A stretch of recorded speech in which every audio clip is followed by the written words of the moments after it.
Olá, seja muito bem-vindo, seja muito bem-vinda ao ESTB Explica, um podcast para entendermos as categorias que moldam o discurso tributário.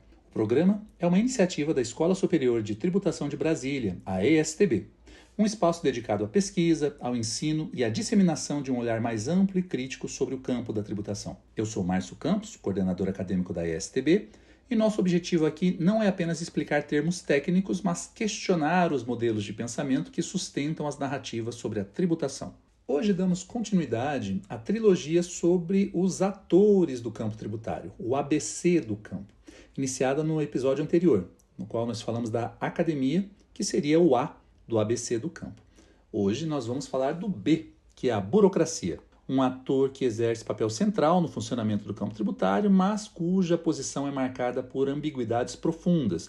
Trataremos aqui de algumas destas ambiguidades, são muitas, mas destacaremos aqui algumas questões históricas, questões estruturais que merecem reflexão quando falamos sobre as pessoas que estão no Estado pensando a tributação a partir da perspectiva estatal. Porém, antes de tudo, é preciso esclarecermos aqui do que estamos falando quando chamamos uma parte do Estado de burocracia. Principalmente porque no senso comum, e especialmente no Brasil, a palavra burocracia ela costuma ser associada a algumas características ruins, né?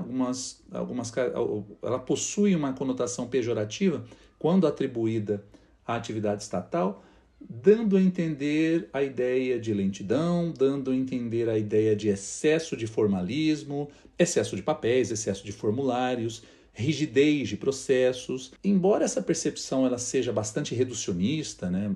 ela simplifica demais aquilo que se deve entender por burocracia, ela não está completamente errada.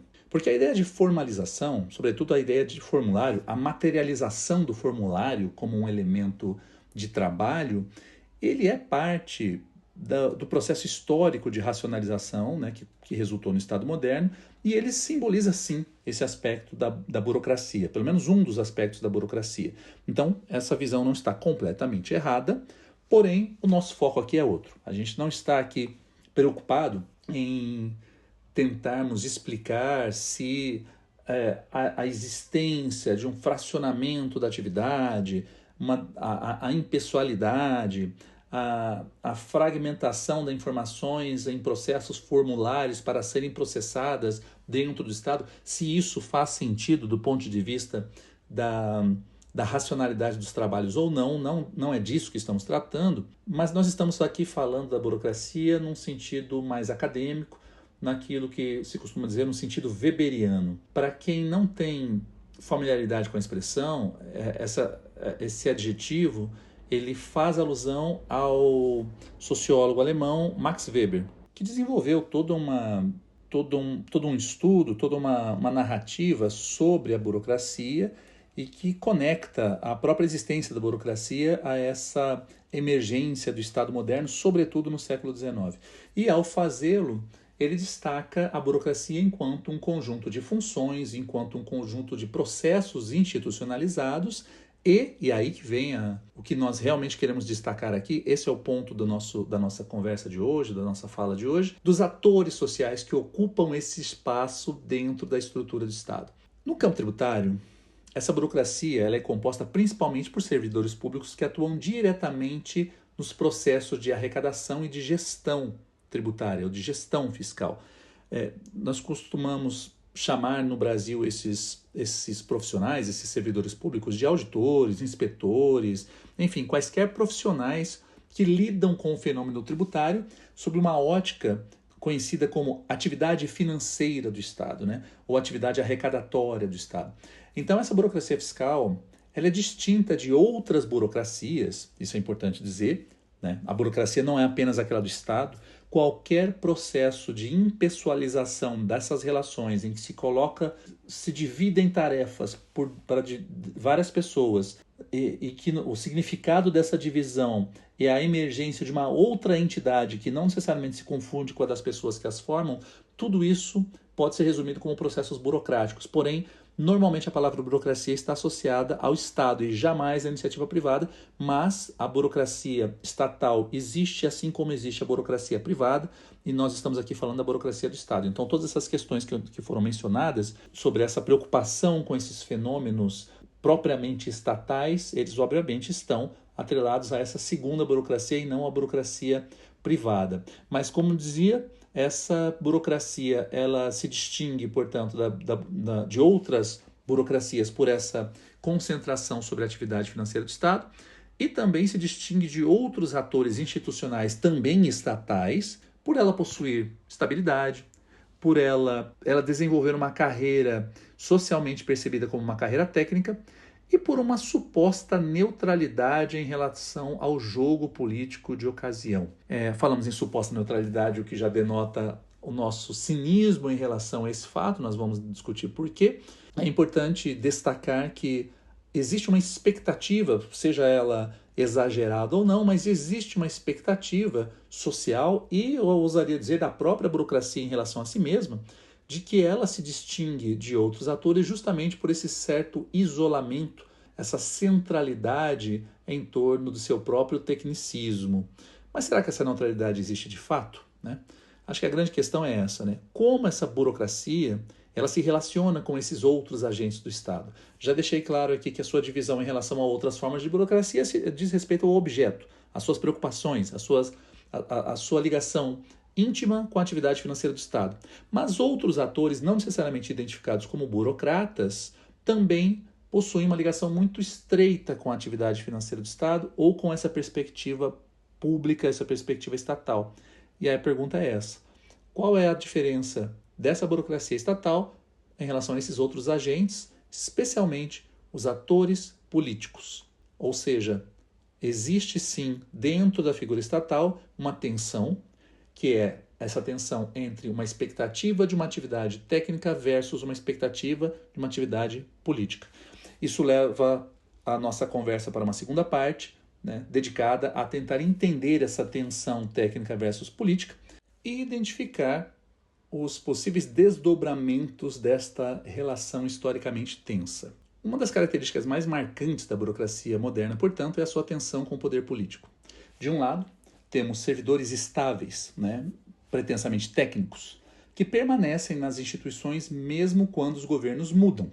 De outro lado, temos os políticos eleitos ou políticos nomeados, ou aqueles que estes políticos eleitos ou nomeados também nomeiam, cuja permanência é efêmera e cujas agendas variam com o tempo. Essa tensão ela se expressa de várias formas, e uma delas, talvez uma das mais conhecidas dentro da administração tributária brasileira, pode ser resumida por uma metáfora que eu ouvi de dois auditores diferentes logo que entrei na Receita Federal. Assim que ingressei nessa instituição, eu ouvi, né, de dois colegas mais velhos, né, ávidos por me receberem na instituição e me ensinarem como as coisas funcionam na instituição, que existiriam dois tipos de auditores, os cães e os gatos. Os cães seriam leais ao dono e os gatos seriam leais à casa. Essa frase, ela aparentemente simples, jocosa, obviamente, ela carrega algumas implicações profundas e eu, como não podia deixar de ser, eu meditei muito sobre essa frase. A lealdade ao dono, obviamente, ela representa a obediência direta ao agente político de ocasião. Alguém poderia dizer que ela representa também a obediência direta à pessoa na posição hierarquicamente superior à sua, que seria o seu chefe imediato, mas obviamente isso não afasta esse nosso jogo de palavras, ele não afasta a nossa preocupação, porque no final a questão é, esse chefe também seria leal ao dono ou não? Enfim, eu acho que essa questão não vem ao caso, mas voltando, a lealdade ao dono ela representa essa obediência ao agente político da ocasião. Já a lealdade à casa, ela remete a uma fidelidade institucional, a defesa de princípios e tradições internas, como se houvesse uma preservação da própria administração fiscal. Mas essas duas posturas, elas exigem alguns questionamentos, elas demandam reflexão. Por mais que a ideia de ser leal à casa ao invés de ser leal ao dono seja logo de plano, numa análise superficial, mais sedutora, moralmente superior, mais nobre, ela também demanda uma reflexão mais profunda. A questão é, o que significa ser leal à casa, né? Se essa casa se afasta da sociedade que a legitima, essa é uma provocação importante, né? E nesse caso, qual é o valor da técnica, né? Se ela se resume a cumprir ordens de quem está no comando momentâneo, ou se ela implicaria outro tipo de raciocínio, outro tipo de questionamento.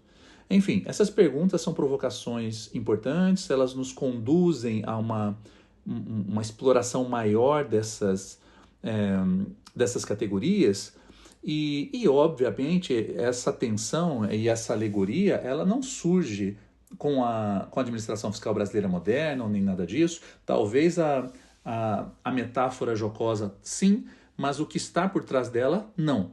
Essa tensão entre técnica e política, ela não é nova e ela não se restringe ao Brasil. Existe um momento histórico, sobretudo para quem é da área tributária, da área fiscal, que merece destaque quando falamos da emergência da burocracia como um ator relevante dentro do campo tributário. Historicamente, essa burocracia fiscal, com um grau de complexidade um pouco maior, com uma autoidentificação desses atores como sendo especialistas em tributação, talvez ela não tenha surgido ali, mas com certeza ela ganha muita força com a emergência de um movimento burocrático e intelectual conhecido como cameralismo. O cameralismo é uma tradição burocrática que surgiu na Prússia do século XVIII, em que burocratas passaram a estudar e a refletir academicamente sobre sua própria função dentro do Estado. Então, o cameralismo ele representava ao mesmo tempo uma consciência de classe técnica e um esforço de racionalização da ação estatal. E isso é interessante.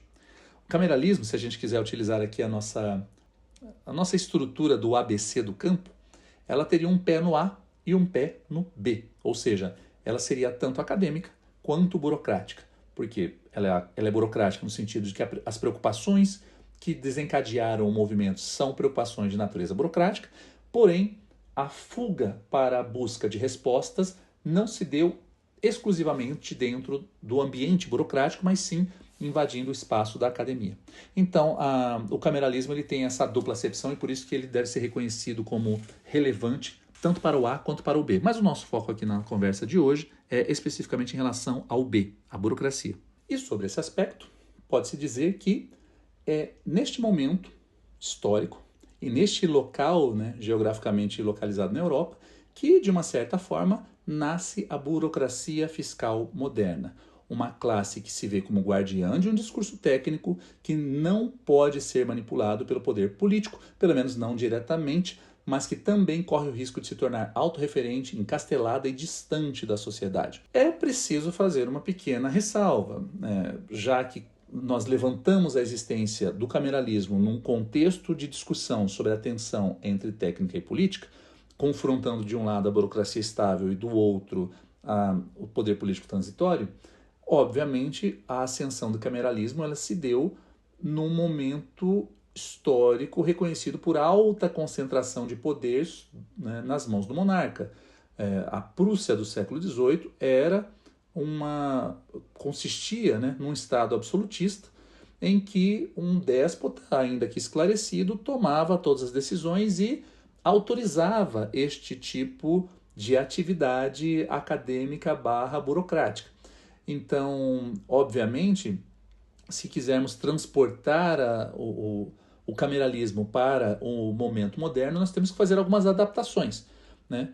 Mas, mesmo assim, mesmo olhando para o cameralismo como um movimento circunscrito a um ambiente absolutista, a pergunta que se faz é a seguinte: por que um déspota esclarecido iria permitir que essa classe burocrática alçasse voos maiores? Ou seja, se ele tem o poder concentrado em suas mãos, por que dividi-lo, né, com essas pessoas? Pois bem, essa é a pergunta de $1 milhão, né?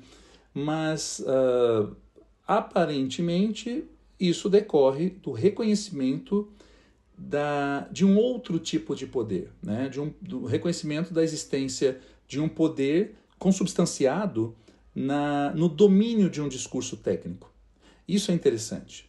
Ou seja, essa percepção de que a burocracia é necessária enquanto um saber especializado em uma determinada área. Para algumas áreas em que não há essa percepção, é muito mais fácil para o governante, por exemplo, fazer uma ingerência direta em determinados temas.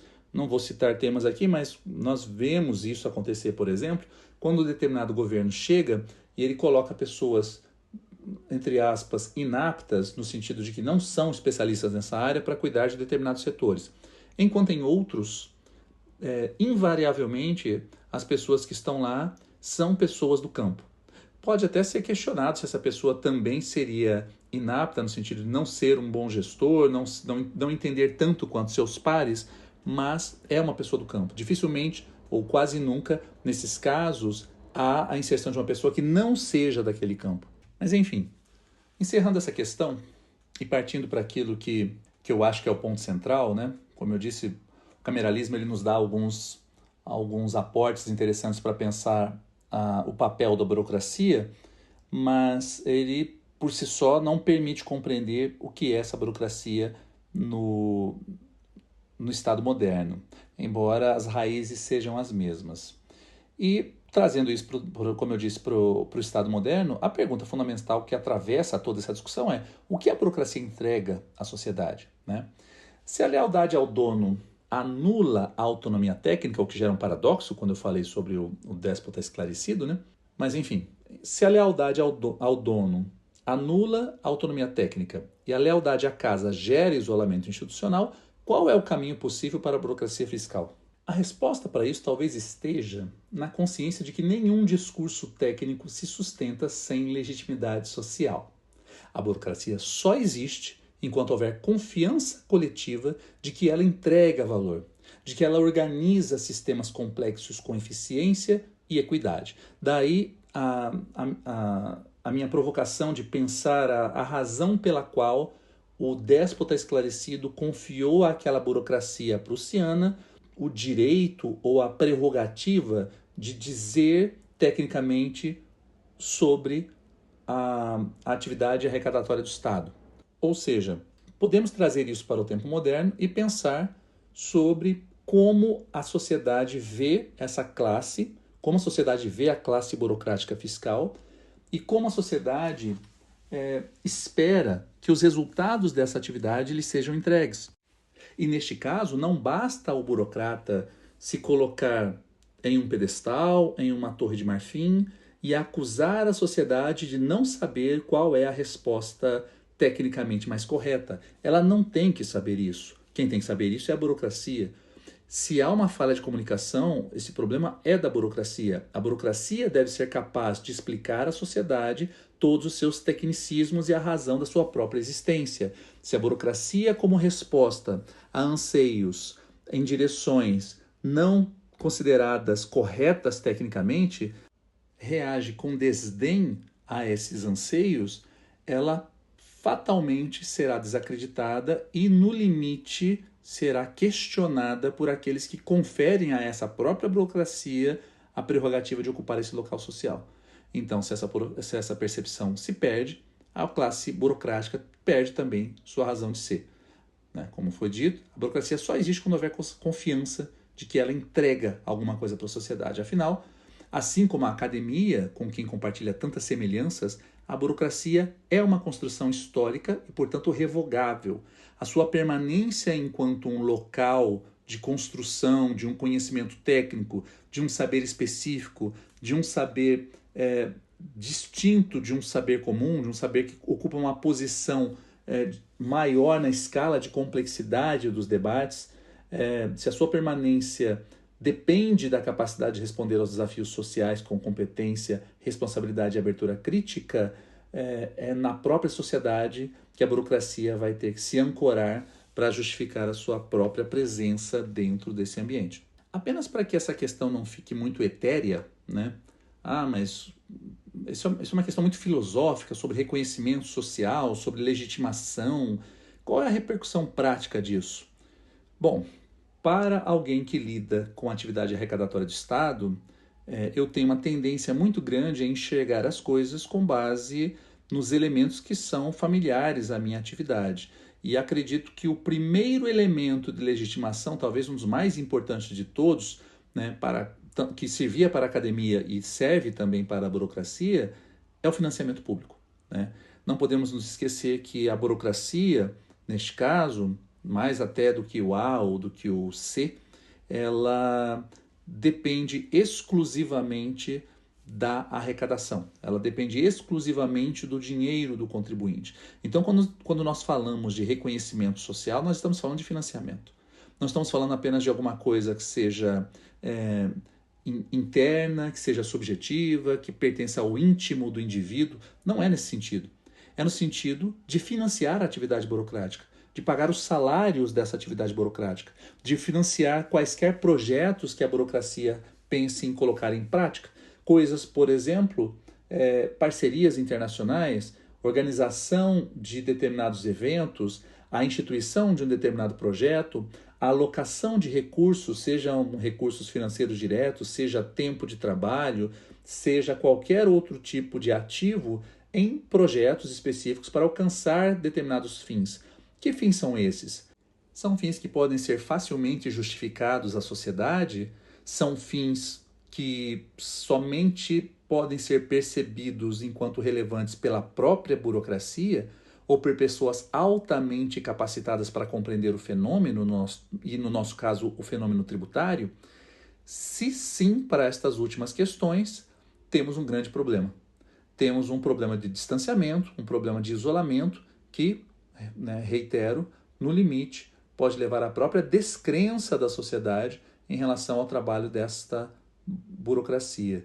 E numa sociedade como a brasileira, em que, inegavelmente, esta alta burocracia, pelo menos a burocracia fiscal, esta alta burocracia, ela também se identifica com uma alta classe social, pelo menos para os padrões do país que nós ocupamos, essa deslegitimação da classe burocrática pode vir, não necessariamente, mas pode vir acompanhada de um sentimento, ou melhor, não um sentimento, mas de um ressentimento que tem sido fomentado historicamente em discursos de lutas de classe.